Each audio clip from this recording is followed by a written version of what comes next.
Howdy everybody, Blitz here with another speculation video, but this time about the unofficially named Nintendo NX console or gaming ecosystem or whatever it might be. In my last piece, I discussed the possibility of AMD's upcoming Polaris and Zen computing architectures making their way into the prospective PlayStation 4K. In my PS4K speculation video, I showed my support for an AMD APU with 4 Zen cores and 28 compute units of the 4th gen AMD GCN architecture, also known as Polaris. And a similar APU is the only way Nintendo will be able to match Sony if Nintendo wants to employ another tablet controller for portal-like views into the game world or for single image rendering. If the PS4K APU does not contain any Sony designed silicon, then AMD could be free to offer it to Nintendo for the NX. However, Nintendo has a penchant for exotic low-latency memory implementations, low system power, and small-sized consoles. My prospective PS4K APU doesn't really suit any of these historical Nintendo practices, but with 14nm coming soon, it's a possibility. I think the NX will be like the Wii U, with a tablet controller to provide some interaction in a similar fashion or to be a dedicated view screen for playing games. The NX will need the processing power to deliver visuals to both the tablet and the main gaming screen. The tablet screen will likely be 1080p, as such technology is pretty cheap now and fairly common in phones. The ability to deliver and process two 1080p renders will require huge amounts of graphics horsepower. Even without requiring two 1080p images, Nintendo needs to take the PlayStation 4K rumors seriously if they are aiming for a 2017 release.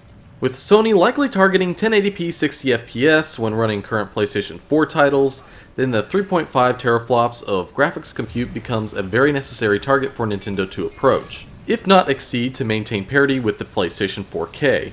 AMD currently is the only company with the ability to deliver such high amounts of graphics processing along with the associated CPU processing power in a single, centralized package. Going with separate CPU and GPU dies is highly expensive now, requiring more power, more circuit board space, and traces along with more parts suppliers. Because of that, I do not expect the NX to necessarily match the PS4K, but could trade blows with it in certain aspects. One of the biggest hardware determiners of the NX will be the memory. The GameCube and the Wii had 1T SRAM, and the Wii has 32MB of on-GPU EDRAM that makes up for its low main memory bandwidth. The Xbox One has a 32MB eSRAM pool that allows it to sort of make up for its measly 256-bit DDR3 memory bandwidth. I believe that Nintendo will want eSRAM like the Xbox One APU to provide a low latency pool of memory, or perhaps 64MB when considering the possibility of two 1080p renders. The move to 14nm processing should allow for 64MB of eSRAM in the same footprint as 32MB in 28nm as on the Xbox One APU. eSRAM occupies a massive amount of die space, requiring a huge APU to contain the eSRAM, CPU cores, and graphics compute units.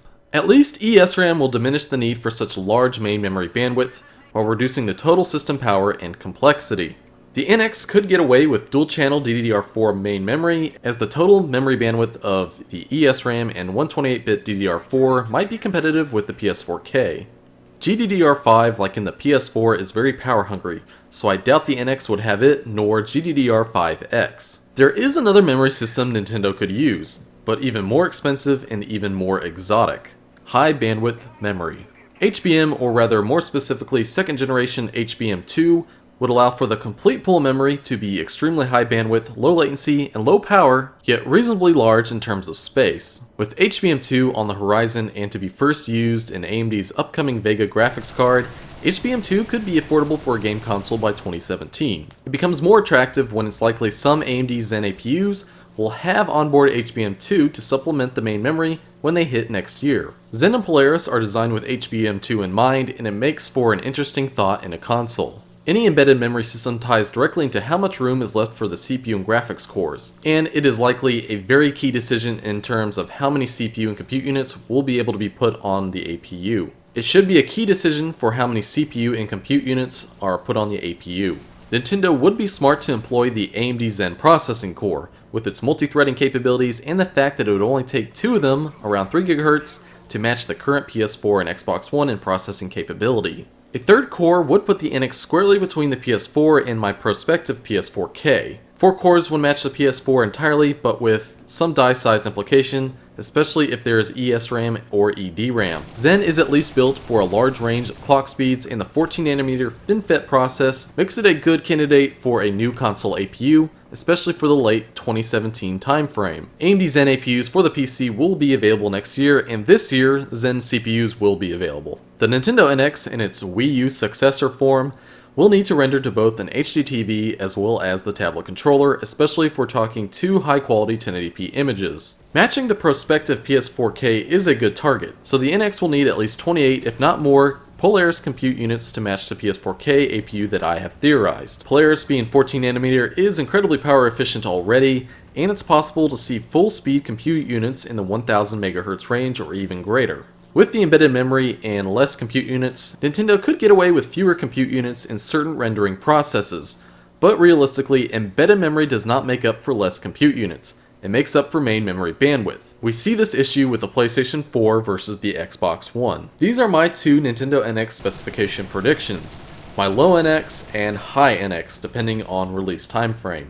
Either would be made with a 14nm FinFET process. The low NX is the PlayStation 4 and Xbox One killer for release in 2016. Without knowing about the PS4K in time to properly counter it, Nintendo wouldn't be targeting such performance, they would be targeting the current consoles as we know them. My low NX system comprises of 64MB of ESRAM, 2 Zen cores at over 3.0 GHz, 24 Polaris compute units at 1000 MHz, which is about equal to 3 teraflops, very similar to a Radeon 7970, 8GB of DDR4 memory on a 128-bit bus. My high NX PlayStation 4K competitive prediction would be set for a fall 2017 release. Whether or not Nintendo caught wind of the PS4K, these specs do make sense for a release in such a long time from now.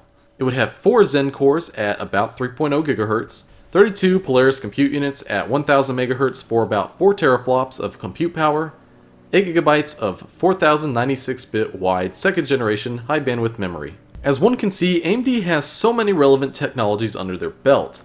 It's because of this experience, AMD was contracted to design the Xbox One, PS4, and the inevitable PS4K APUs. Whether Nintendo requested AMD to develop an APU for them or if AMD reached out to Nintendo, me and so much of the gaming public are very interested in what will power the Nintendo NX. Architectures are a big part of what a console can do and very important to the success of the platform, so they must be taken seriously. I sincerely hope you found this enlightening, and despite the uncertainty of the Nintendo NX and the PlayStation 4K, my predictions are realistic for both 2016 and 2017 releases. Now, I did originally plan for this video being much longer and much more in depth, going into other aspects of Nintendo's business and mentality, but I elected to shorten the discussion to keep it more concise. If you are interested in a longer version of this, leave a comment down below. With enough support, I may consider creating that version, but either way, leave a comment down below on your view of the Nintendo NX, PlayStation 4K, or anything else relevant. Make sure to like the video if you had a good time listening to it, and subscribe to my channel for more tech talk from yours truly. Thanks for watching, this is Blitz signing out.